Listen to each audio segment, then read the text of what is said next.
Hey, what's going on, guys? Welcome to this very special and late edition of the Main Event Talk right here on YouTube. I am the main event player, the Super C. And before the main event talks about what he's got to talk about right here on the show, uh, I'm gonna go ahead and make this little apology to all of the viewers and to all of the subscribers to the main event talk, because it's been a while since I've done any main event talks at all. I've been wanting to try to get one out of the way as soon as possible, but there's been a lot of things happening with me within the past few weeks, and I tell you, most of it good, and I'll tell you that right now. The biggest thing would happen to be the fact that several days ago, I think it was around Wednesday, I had an opportunity to get a certain particular little device to get out of my Mustang. And just to kind of give you guys a little bit of an idea of what's going on here, several months back, 18 months ago, I was charged with a DWI. I know I probably shouldn't be talking about this on my show, but this is my show, and I kind of want to give everyone an idea of what's going on and how this all happened. About 18 months ago, June, I think it was May 15th, May 12th, or something like that, of 2013. I was supposedly charged with a DWI and everything else like that. Went to jail and all that other stuff, and then before you know it, I was ordered by the court to have a breathalyzer thing installed in my car. So I'd been sitting there for over 18 months. Now, I also found out that at the start of my probation, that I was only supposed to have that thing on there to the beginning of my probation, all the way for 9 months.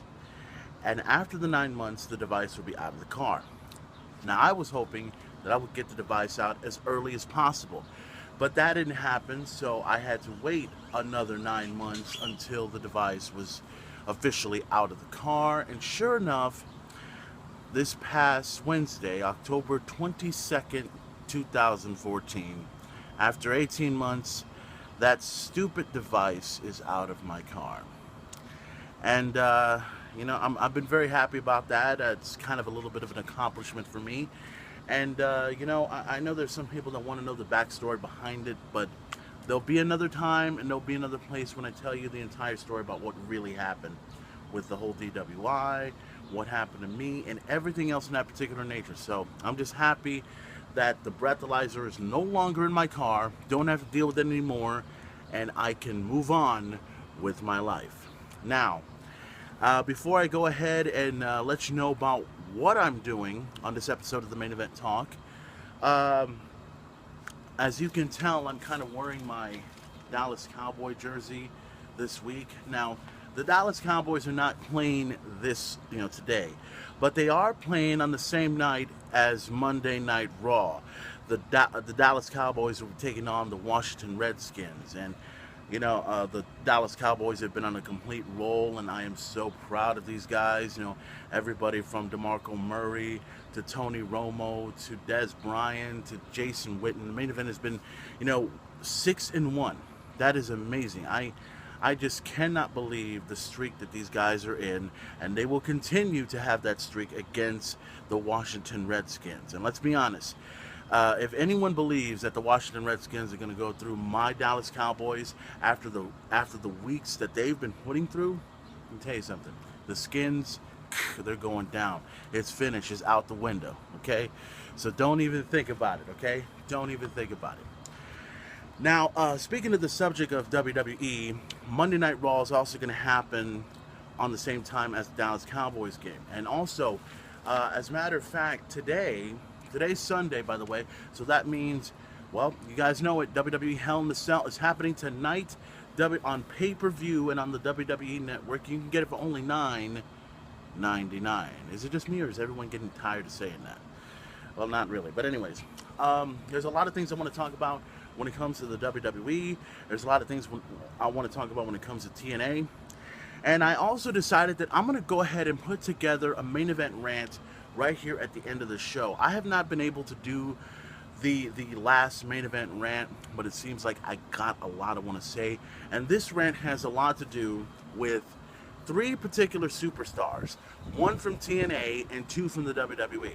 The first superstar, Damian Sandow, the second superstar, The Miz, and the third superstar from TNA Wrestling, EC3. There's a lot I want to talk about at the very, very end of the show. So you guys are going to get an opportunity to get an earful about what I think about those three superstars in every way possible.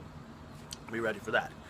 Let's get into the subject of WWE Hell in a Cell coming up this Sunday. Well, coming up today, to be exact. You know, I'll tell you, I'm not sure. I mean, I am kind of looking forward to seeing WWE Hell in a Cell happen tonight. But there's a few things that I want to talk about. Okay, let's talk about, let's see. I think we'll start with the United States Heavyweight Championship, The Miz versus Sheamus. I think this whole situation with those two, I think we've seen this before somewhere. United States Championship on the line, and you know, is it just me? And I know a lot of fans are noticing this, and this is kind of one of the parts I'm going to talk about. Is it just me, or is Damian Sandow a whole lot more popular than The Miz? Or in my case, is it just me, or is Damian Sandow acting more stupid by the minute? Trust me, I think you guys like what I have to say. But nonetheless, Damian Sandow will be in the corner of The Miz, and The Miz will be taking on the Celtic Warrior Sheamus for the United States Heavyweight Championship. That's going to take place tonight. Ow, sorry. Got something on me there. And also, I think the Intercontinental Championship will be on the line as not Damian Sandow, I got him on the fucking brain already. We got Cesaro going one-on-one against the Intercontinental Champion, Dolph Ziggler. That is a great rival in itself, and I'm hopeful to see Cesaro finally become Intercontinental Champion, because the fact that, you know, these two had a great matchup in every way possible. I saw SmackDown last Thursday, and let me tell you something. I mean, not last Thursday, last Friday. I'm thinking ahead of time. But anyways, seeing Cesaro one-on-one with Dolph Ziggler and hit him with that uppercut so bad that dude just dropped in his fucking head. 1, 2, 3. Dolph Ziggler loses to Cesaro, and all he wants is a rematch. And I think they got the rematch this past Monday or something like that, or this past Friday, or I'm not sure when. I'm not trying to remember if it was this past Friday. I think it was this past Friday. I think they had their rematch and stuff like that there, but it hadn't happened yet. So, you know, I don't know. The whole thing is, tonight, Hell in a Cell, WWE Intercontinental Championship will be on the line. I think it's a 2 out of 3 falls match. I could be wrong. Dolph Ziggler to defend the championship against Cesaro. Cannot wait for that matchup. Should be tremendous. Let's also talk about another championship matchup that's going to take place. And you know what? It's about the Divas Championship. Paige versus AJ Lee. And you know what? First of all, I hope AJ Lee wins. Secondly, I hope this thing with Paige and AJ Lee comes to an end, and it needs to badly. And I'm kind of wondering, how is it that now all the Divas are going to be a part of Total Divas next season, and AJ Lee is still left out in the cold? You know, it doesn't make sense to me. I think it'd be better to leave AJ Lee alone, because I heard some story about the WWE Divas Champion cannot be a part of Total Divas. I guess there's a separate work schedule that I'm not aware of. So it's really, really ridiculous. But at the same time, it's like, well, who cares? I mean, most people still want to see AJ Lee in the ring, and that's okay. You want to put Paige, you want to put Alicia at Total Divas. You know, personally, I think they should have had Alicia in Total Divas from the first season, long, long time ago. So that's just my opinion. But that's what's going to happen this Sunday, tonight on pay-per-view. AJ Lee versus Paige for the WWE Divas Championship. And let's see, what else can we talk about? I think besides those matches, I think the two particular matches I want to talk about is, well, Seth Rollins versus Dean Ambrose, Hell in a Cell, and also for the 450th time, Randy Orton one-on-one against John Cena. Now, I want to give you guys my thoughts on both matches, because, you know, let me tell you something. Nobody is sick and tired of seeing John Cena versus Randy Orton more than me. You know, for a long time, I have had to have seen these two matches, this match, come about over and over again.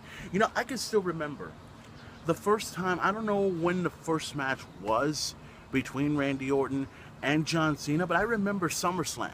I remember 2007. I remember when that was an incredible matchup, when the Apex Predators, reign, well, the name, if you will, from being the Legend Killer to being the Apex Predator was coming along at that time, And then all of a sudden, here comes Randy Orton becoming World Heavyweight Champion, becoming WWE Champion. He wins the title many, many times. John Cena goes through an injury. He comes back stronger than ever. He goes through Randy Orton through I don't know how many SummerSlams, to I don't know how many Hell in a Cell matches, to I don't know how many matches in particular. They've went through everything. Everything from the Hell in a Cell to TLC to no DQ, street fight, everything you could possibly think of. And now this one, this Hell in a Cell match, coming up tonight on pay-per-view and on the WWE Network, we get to see him again, and whoever wins gets an opportunity at the WWE World Heavyweight Champion in the form of Brock Lesnar. Now, first of all, in my opinion, the match should never happen anyway. It shouldn't have happened. And more importantly, I think some people may agree, I think some people may not agree.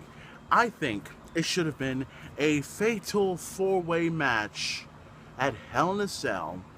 The winner gets an opportunity against Brock Lesnar for the WWE World Heavyweight Championship. Now, let me kind of let you in on this.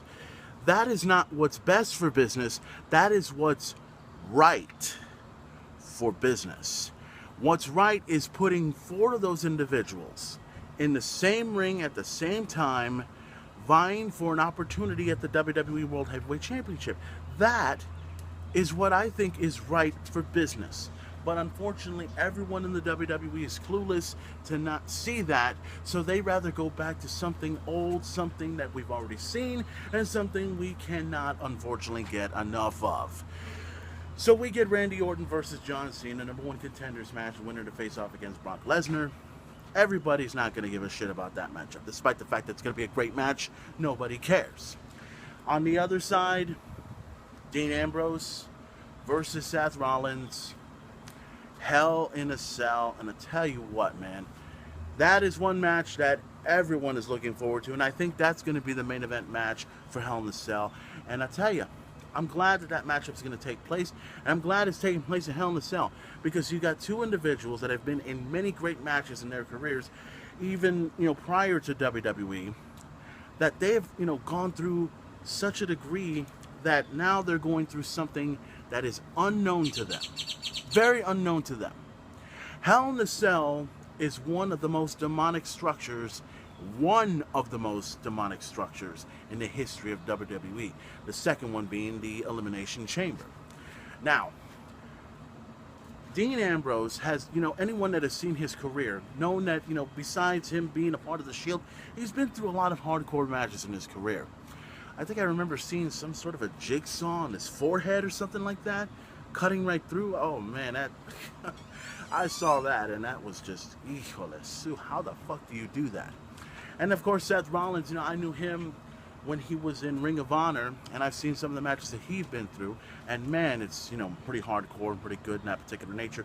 But now, they're in a platform that's different from anything they've ever been to. Now it's Hell in a Cell. Now they get an opportunity to go through this huge demonic structure, the same structure that began almost 14 years ago, when The Undertaker took on Shawn Michaels at the very first Hell in a Cell in St. Louis, Missouri, at an event called WWE Bad Blood. Yeah, Bad Blood. And it also featured the debut of the Big Red Machine, Kane. That was the first time. And I still remember the other Hell in a Cell match where Mick Foley was thrown off a balcony or thrown off the top of the cell at the hands of The Undertaker at King of the Ring of 1998. And then I still remember, and they showed the highlight of this, 6 men, Armageddon